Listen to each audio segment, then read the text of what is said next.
So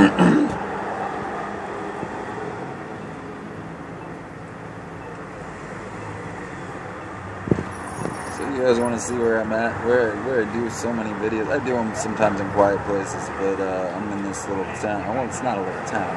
It's more like, you know, central part of Indy that is, you know, more homey, I guess. But it's changing, just like a lot of other places, man. But you know, this is where I'm at. Got bars around me, little shops. This e-cig place just showed up. It used to be a Subway, man. The towns are changing. The times there are changing, right? Hear that from good old Bobby Dylan, right? But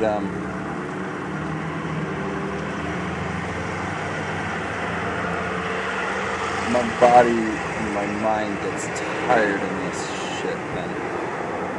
And the thing is like, I'm working to get up these streets, and I'm very frustrated with it. My life has not been peaches and cream. I had a really good foundation in regards to a caring grandfather who gave me a way to have a heart towards people, you know. But I wasn't given a really accurate picture of the way the world is. I was given a fantasy, right? So it was easier for me as a kid to live in a fantasy called video games. I got those introduced to me and put on Ritalin. I was like 5, right? So my family, put me on Ritalin when I was 5, and they said, hey, let's put him in front of a computer at 5 years old with a therapist and put him on Ritalin and see what happens, right? And I'd go up there every month. I felt great because I could get out of school, man. Like as a little kid, you're just happy to get out of school.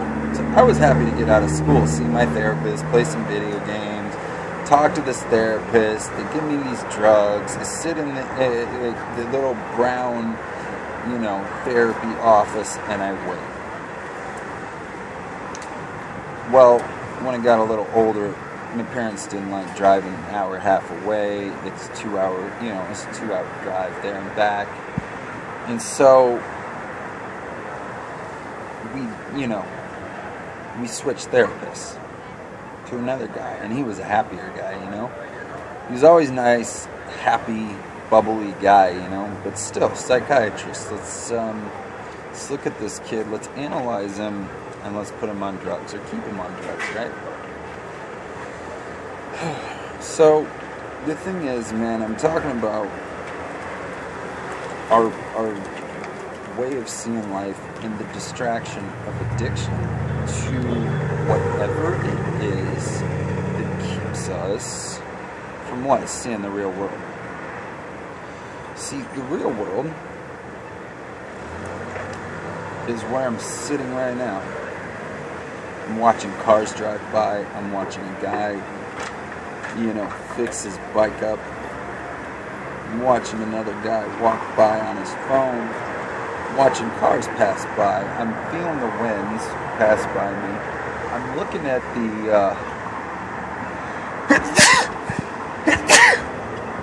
the sun. Yeah, that's what that is, you know. And now, granted, the physical world doesn't feel the same. We know something's up. The Mandela-affected world, the Mandela-affected community is aware that the physical world is not the same, man. It's kind of like there's this shop, and it was called Three Sisters, and now it's on the left side, all the way up in the middle of this town that I'm in. And originally it was way, way down in the middle of town on the right side. And that might seem like a small little change, but it's kind of like left-right, right? It was on the right, now it's on the left. It's on the left, now it's on the right. things just moved around. I watched buildings get completely demolished. They rebuilt them just to redesign them and make them look more boxed. Okay, I'm sitting across from this place called, Jimmy John's, right? There it is. I think you guys can see it. That place has been there for, I think, about 15, 16 years. But it didn't look that way. A couple of years ago, when all this happened, they demolished that building. It was more of a friendly building. It was lighter in there. Now it's black and gray, and it's small. You can't sit in there. It's in and out. It's get people in, get people out. Where this before, people could sit in there. It's a late night place because there's bars everywhere, and they serve food, and they're one of the main places that people go when they're drunk, right? Okay. The place is completely designed differently now. It's gray, it's black, it's, you can't even sit in there. You go in, you go out, you have to sit outside, which is okay when it's warm like it is now. But what I'm getting at in this video, man, is we're distracted, okay? This is even, like, I don't do a lot of videos all the time, and, it's because, I game a lot. My legs hurt. I like being outdoors. I don't have a home right now. I have a home, but I don't have a home. The earth is my home. But it's not looking like the earth that I knew, so it doesn't feel as good as it used to because, well, she's changing. And we're all dealing with that change, and that's happening energetically, emotionally, mentally for every human being. And so, we can look at it several ways. That we're the fortunate ones because we're aware that there was Sagittarius, now we're on Orion, we got moved, the whole world changed, Illuminati, satanic takeover, whatever. But it doesn't matter.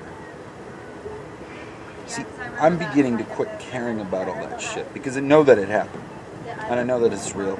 And it messed our minds up. It messed our bodies up. It messed my mind and body up. Cult's real, guys. It happened. They did crazy shit, CERN, all that stuff, man. It changed our entire conscious reality. It changed mine. I've met one human being in the entire 2 years or 3 that was aware, just like she said the same thing. She said 2013, David. I was going nuts. Couldn't even go outdoors. Would go to places having crazy anxiety. Da-da-da-da-da. I was going nuts in 2013, guys. I also had a son die in 2012. I was married to a woman.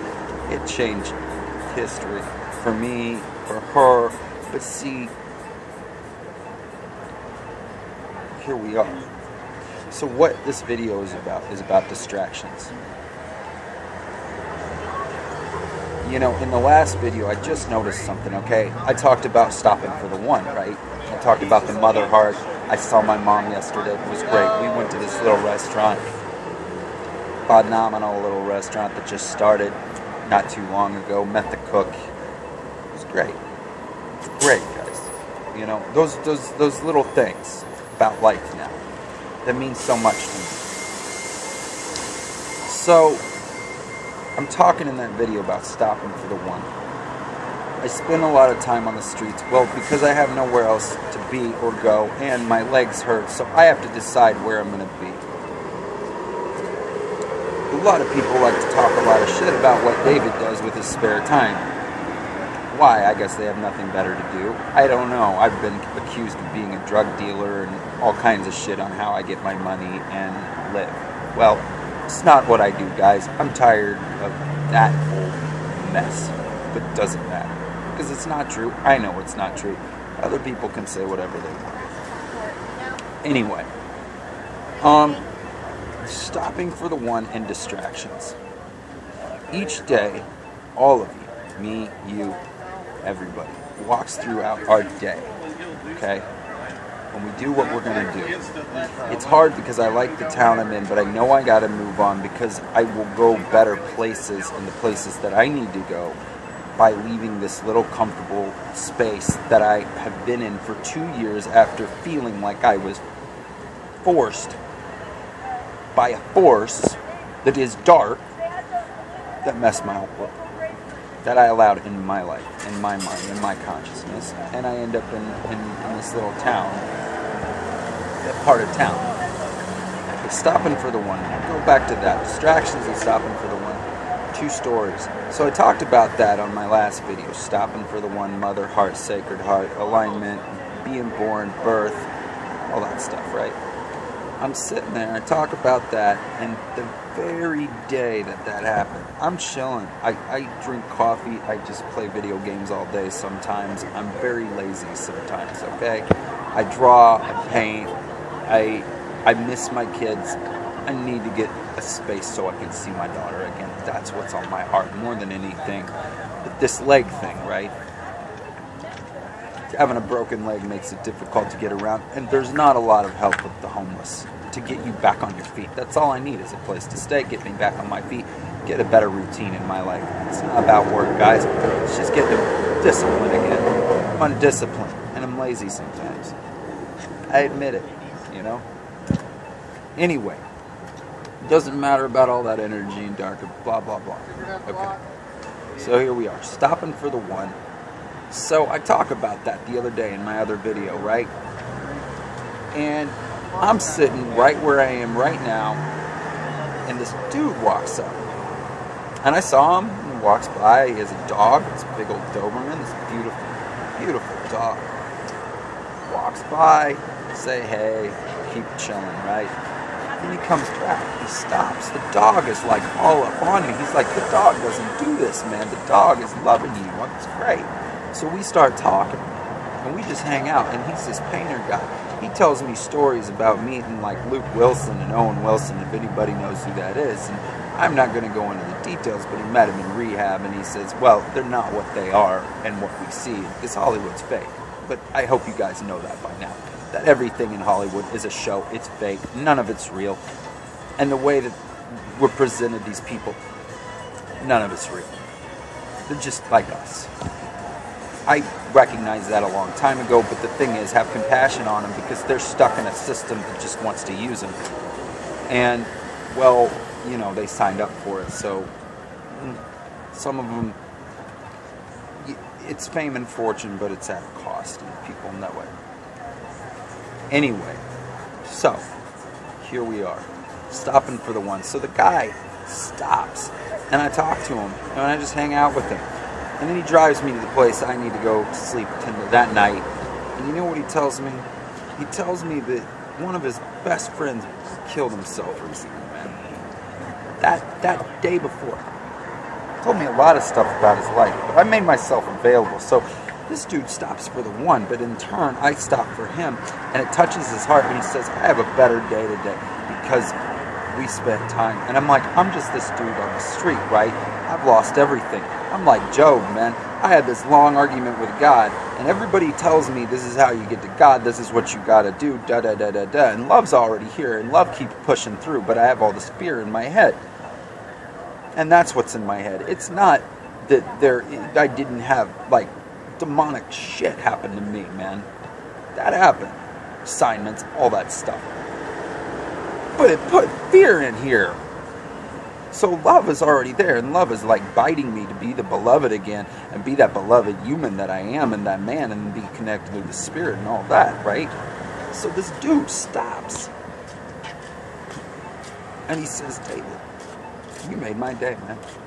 Thank you. That's what it's about, guys. Okay? That's what it's about. That is what it is about. That's the real world. That's the real world. That's what it's about. Right there. Right there. That's what I see every day. Or last night. Stopping for the one. It's so funny. I talk about this stuff and then it happens, right? So this girl I know, she's 19, man. I didn't know she lost her parents, right? She's a sweetheart. She's a sweet girl, man. She's a 19-year-old girl, man. And we get in this conversation about God and spirit and life, you know. And I kind of put it in certain terms, and she's like, I've never thought about it that way. Because, you know, I'm in Indiana. It's a Bible Belt, guys. Be straightforward. It's one of the most religious, I won't even say religious, closed-minded. They're very closed-minded. Very, very closed-minded, set in their ways, think they know what they need to do. There's good-hearted people. It's a closed-minded state, man. It is one of the most closed-minded, heavy-hearted, heavy-minded, weighty, heavy, not good weighty, heavy states I've ever been in my life. And I grew up here. So, on that, I'm talking to this girl, stopping for the one. I've got these preachers. They always come out every Friday night, Saturday night in the place I'm in, and they always preach and try and get people converted and forgiven and da-da-da-da-da. They emphasize sin way too much because I don't think Christ emphasizes sin. I think he emphasized his, you know, nobody's clean, right? Nobody's righteous, not one. I think that's in the Old Testament, right? But you recognize that Christ revealed his righteousness by the life that he lived, and so his death, resurrection, revealed that God made us clean despite the way we see ourselves, right? So they emphasize our sin instead of emphasizing his righteousness over how we failed. Okay. Second Adam, first Adam, all that stuff, right? So people are tired of it because they don't want to hear that because they already know they're screwing up, but they just get mad and throw things and, you know, bitch at the religious people who are doing their best. The closed-minded people. Anyway, neither here nor there. I talked to this woman, this 19-year-old woman. I get to tell her about the revelation of the Spirit. The Holy Spirit led me to this girl. I knew, you know, I've known her for a couple of years. Sweet girl. But it's stopping for the one. It goes all the way back to that. That's what this is about. That's what this video is about. 2 days in a row, stopping for the one. I talk about this in this video, about Mother Heart and all that, and then 2 days in a row, stopping for the one. The young girl and the guy whose friend just killed himself. Okay. Distraction. Going all the way back to that. Social media. I'm on media all the time, man. It's my distraction. It's easy to get distracted. But the thing is this, man, the real world is right in front of us. We gotta open our eyes to stop for that one. Because we're all in the struggle, and it's real. But the struggle isn't the problem. The problem is that we're distracted by things that don't mean much. Anyway, bless you guys. Peace. To the heart that's here, man, there's real peace still here. I go through anxiety some days, but that is going to be overcome in my life. Everything will be overcome and set right again. So, you know, guys, bless you. I'm glad you've been watching me go through this journey. It's been crazy for me. The love is real. The love is here, and the peace is real, and it's here. Bless you. I hope. And thanks for watching. Peace.